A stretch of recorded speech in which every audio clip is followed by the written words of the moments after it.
రాజప్పగడ నా పొరుగు మొత్తం తీశారా. ఊరి పెద్దగా ఊళ్ళో ఏది తెచ్చినా ఫస్ట్ నేనే తెచ్చేవాడిని. అట్లాంటిది ఇప్పుడు ఆడి ఏది తెచ్చినా నన్ను ఒక ఇర్రె నా కొడుకులాగా చూస్తా ఉంటాను.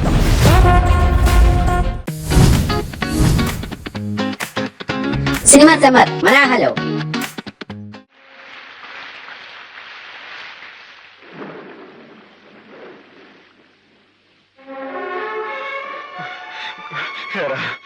రామా, నీకోసం ఎదురు చూస్తున్నాం.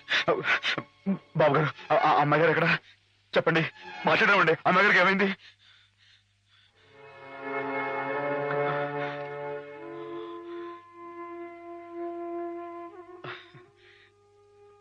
బాబు, నేను విన్నది నిజమేనా? మీరు అమ్మాయి గారిని కాదని ఇంకెవరినో పెళ్లి చేసుకోవటం, ఏదేమైనా సరే ఆ అమ్మాయి గారి పెళ్లి విషయంలో మాత్రం అన్యాయం జరగకూడదు బాబు. నిజమే మాధవ, హేమ పెళ్లి విషయంలో అన్యాయం జరగకూడదు.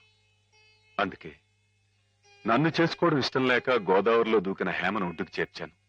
నాకు ఇంకో అమ్మాయితో పెళ్లి జరగబోతోందన్న అబద్ధంతో నిన్ను ముహూర్త సమయానికి ఇక్కడికి రప్పించాను.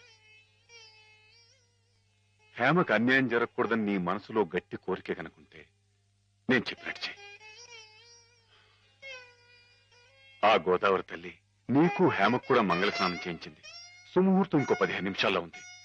అక్కడ కళ్యాణం వెతుకుంది, ఇక్కడ హేమ సిద్ధంగా ఉంది. ఇవిగో పట్టుబట్లు, ఇవి కట్టుకుని హేమ మెళ్ళలో మాంగళ్యం కట్టు మాధవ.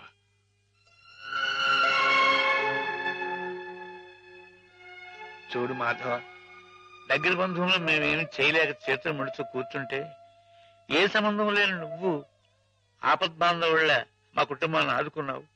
హేమకి అండగా నిలిచావు. హేమకు నీ మీద, నీకు హేమ మీద ఉన్న ప్రేమ ఎంత పవిత్రమైందో ఇప్పుడు తెలుసుకోగలిగాను. తొందరపడి నీ ముందు నోరు జారినందుకు పెద్ద మనసుతో నన్ను క్షమించి హేమ చెయ్యేందుకు బాబు. అవును మాధవ, అన్నయ్య తన కావ్యాల్ని నీకు అంకితం చేసి ఆ రోజే నిన్ను తన అల్లుని చేసుకున్నాను. హేమ మెళ్ళో నువ్వు 3 ముళ్ళు వేస్తే ఆ లోకాన్ని ఉన్న మా అన్నయ్య ఆత్మ శాంతిస్తుంది మాధవ. లేదండి, ఇది జరగని పని. జరగని పని అంటే కులం గురించా నీ సమస్య మాధవ? నీలా యాదవుడైన కృష్ణుడు ఎవరిని చేసుకున్నాడు? క్షత్రియకన్య సత్యభామం చేసుకోలేదా? రాచకన్య రుక్మిణి చేసుకోలేదా? హేమ కూడా క్షత్రియకన్య మాధవ. మీరెవరు ఎంతగా చెప్పినా సరే ఎందుకో నా మనసు ఒప్పుకోవడం లేదు.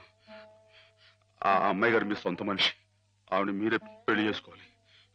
సరే అయితే, ఇందరు ఇంతగా చెప్తున్నా హేమ మనసారా నిన్నే కోరుకుంటుందని తెలిసినా కూడా నేనే హేమం చేసుకు తీరాలి అని నువ్వు పట్టుబడితే అలాగే చేసుకుంటాను మాధవ.